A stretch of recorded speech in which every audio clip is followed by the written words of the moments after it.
Et bonjour à tous, c'est Tristan de la chaîne CryptoRobot. On se retrouve aujourd'hui pour une nouvelle petite vidéo sur les indicateurs techniques.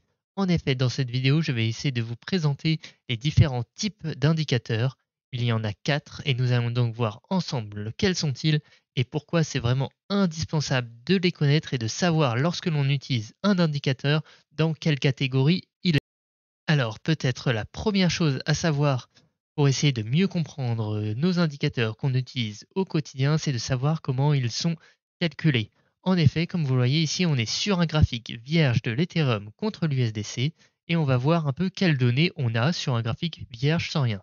Vous voyez qu'on a ce qu'on appelle du coup des chandeliers japonais, une barre de volume en dessous et on a surtout en fait les chiffres en haut à gauche sur TradingView qui représentent les valeurs qu'on va avoir en entrée, ce qu'on appelle les inputs.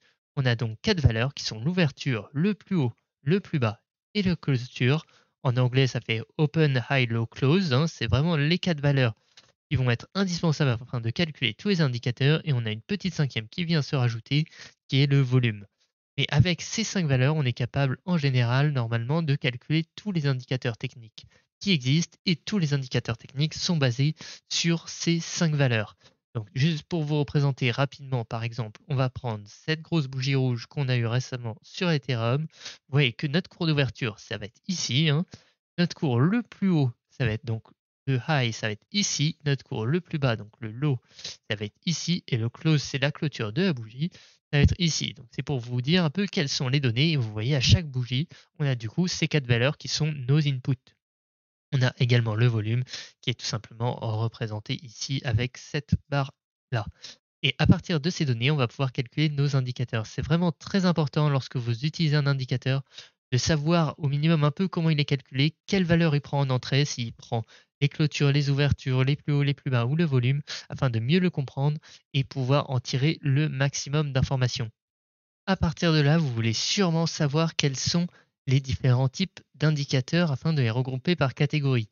Je vous en ai parlé de 4 dans l'introduction, on va surtout en analyser 3. Et pour ça, on va tout simplement aller sur la documentation d'une librairie Python, donc c'est de la programmation, qui permet vraiment de définir des indicateurs très simplement. Et pourquoi je vais ici? Car c'est très bien expliqué et c'est très bien réparti par catégorie si vous voulez savoir un indicateur que vous utilisez souvent, dans quelle catégorie il appartient. Les 4 catégories sont celles-ci, sont des indicateurs de momentum. Les indicateurs de moment, ça va permettre de savoir si plus ou moins c'est le bon moment pour rentrer plutôt, on va dire, à court terme. Ensuite, on a les indicateurs de volume. Ceux-là, je ne vais pas trop rentrer en détail car personnellement, je ne les utilise pas trop. C'est pouvoir tout simplement analyser au moins dans une partie du calcul le volume. Ensuite, on a des indicateurs de volatilité. Ces indicateurs, en fait, vont tout simplement repérer des anormalités au niveau de la volatilité lorsque l'on commence à avoir une volatilité élevée par rapport au précédent cours ou tout simplement lorsqu'on est plus ou moins en stagnation, qu'on se resserre et qu'on est dans un range. Ensuite, on a les indicateurs de trend, donc c'est les indicateurs de tendance. Les indicateurs de tendance sont tout simplement là pour nous dire si on est par exemple plutôt en tendance haussière, en tendance baissière, en neutre. Et ces indicateurs sont vraiment très utiles. C'est la plupart des indicateurs que j'utilise notamment dans nos vidéos de bots de stratégie, de bots de trading. N'hésitez pas à aller les check si cela vous intéresse.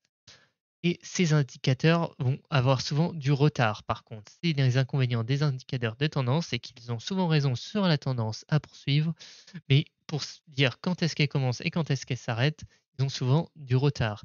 C'est pourquoi, pour l'instant, dans la plupart des vidéos et des stratégies qu'on vous avait présentées sur la chaîne, on a utilisé un indicateur souvent de tendance, donc les trends indicateurs, combiné à un indicateur de momentum.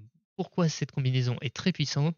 Car on va pouvoir déterminer d'abord si on est plutôt en tendance haussière, et ben on va essayer d'acheter la tendance haussière, mais on va aussi se servir d'un indicateur de momentum afin de déterminer si c'est le bon moment de rentrer ou le bon moment de sortir et ne pas tout de suite juste suivre l'indicateur de tendance. On va vraiment pouvoir optimiser nos points d'entrée et nos points de sortie.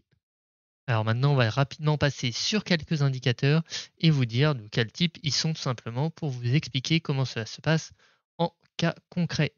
Alors, on va commencer peut-être avec un des indicateurs le plus connu, le RSI.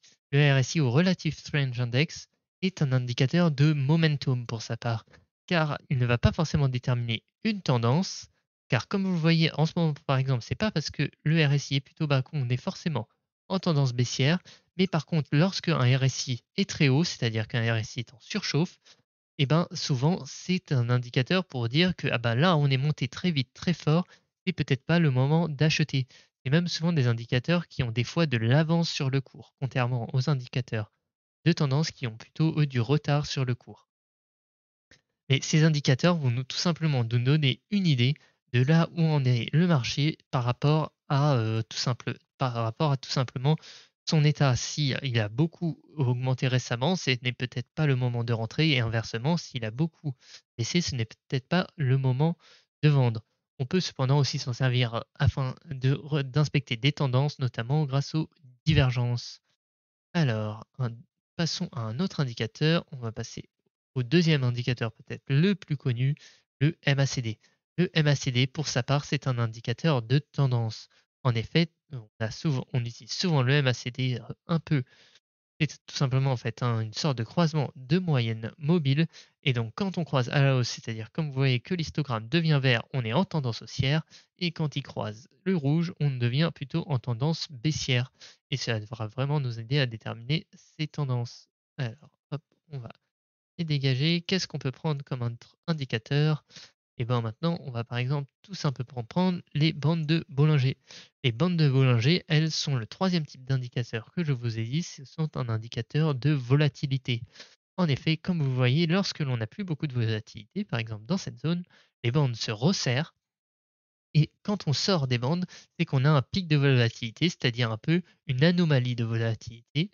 Et ça peut être à la fois un signe pour dire ah bah là, on est monté trop haut, trop fort, c'est le moment de vendre, mais ça peut aussi indiquer tout simplement que si on fait un pic de volatilité, dans les prochains jours, ça risque de continuer à bien monter. C'est à vous après d'analyser comme vous le souhaitez.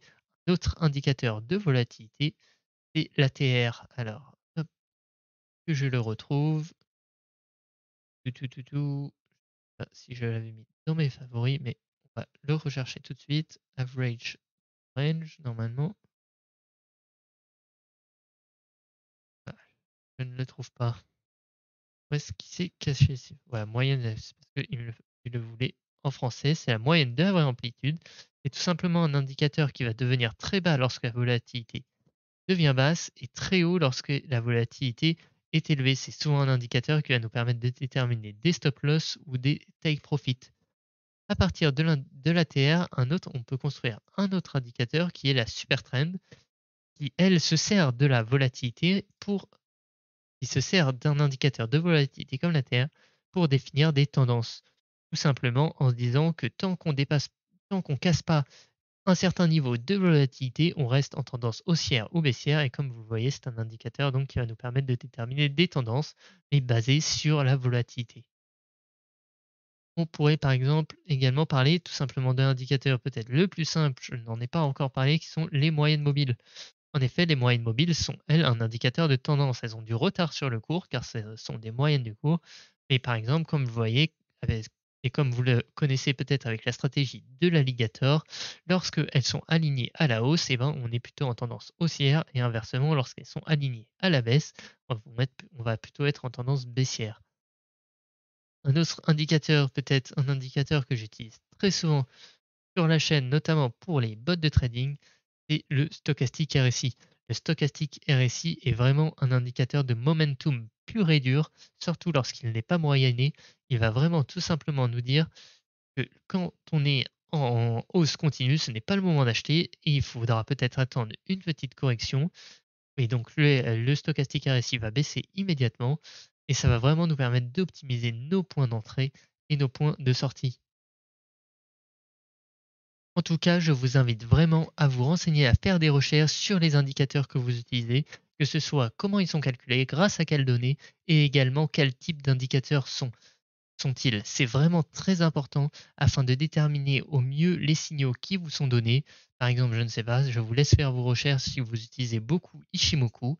Je n'ai pas donné dans cette vidéo. N'hésitez pas à mettre dans les commentaires si vous avez une idée de quel type d'indicateur c'est. Si c'est plutôt un indicateur de tendance, si c'est plutôt un indicateur de momentum, de volatilité ou de volume. Je vous laisse faire vos recherches, éduquez-vous Et surtout, n'oubliez pas de vous abonner à la chaîne si cette vidéo vous a plu et possiblement à rejoindre le Discord. On discute beaucoup, notamment autour des bots de trading, du marché crypto en général.